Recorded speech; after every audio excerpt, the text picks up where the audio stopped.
দিব্যাং cricket প্রতিযোগিতা অনুষ্ঠিত হলো পূর্ব বর্ধমানের বর্ধমান 2 নম্বর ব্লকের বিএফসিসি মাঠে। আয়োজনে ওয়েস্ট বেঙ্গল দিব্যাং ক্রিকেট অ্যাসোসিয়েশন, সহযোগিতায় বিএফসিসি ক্লাব। বুধবার টসে জিতে উত্তরপ্রদেশ দিব্যাং অ্যাসোসিয়েশন ফিল্ডিং নেয়।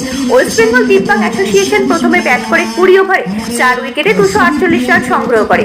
অঙ্কিত ঘোষ 76 রান, সমর বিশ্বাস 5 উইকেট সংগ্রহ করে। পরবর্তী উত্তরপ্রদেশ দিব্যাং অ্যাসোসিয়েশন 17 ওভারে 10 উইকেটে 110 রান সংগ্রহ করে। রাজকুমার 18 রান ও 2 উইকেট নেয়। ওয়েস্ট বেঙ্গল দিব্যাং অ্যাসোসিয়েশন 138 রানে জয়ী হয়।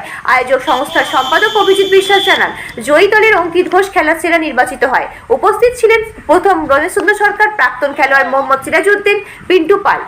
0 পয়েন্ট নিউজ বর্ধমান। বেঙ্গল দিব্যাং ক্রিকেট অ্যাসোসিয়েশন আজকে যে এটা প্রতিযোগিতার আয়োজন করেছে, মানে ভাবনাটা কি এবং কাদের সঙ্গে হচ্ছে? আমাদের ওয়েস্ট বেঙ্গল দিব্যাং ক্রিকেট অ্যাসোসিয়েশন লাস্ট 5-6 বছর ধরে আমরা এইভাবে কাজ করে যাচ্ছি এবং কালকে ওয়ার্ল্ড ডিসেবল ডে ছিল। তার জন্য আমরা এই দিনটাকে সেলিব্রেশন করার জন্য আজকে আমরা উত্তরপ্রদেশ এবং বাংলার সাথে আজকে ম্যাচটা আমরা করাচ্ছি এবং আপকামিং আমাদের সব খেলাগুলো আছে, ন্যাশনাল খেলাগুলো, তার প্রিপারেশনের জন্য এই খেলাটা আমরা বারশুলে আজকে খেলাটা করাচ্ছি। আপনার নাম? অভিজিৎ বিশ্বাস, ফাউন্ডার অ্যান্ড সেক্রেটারি।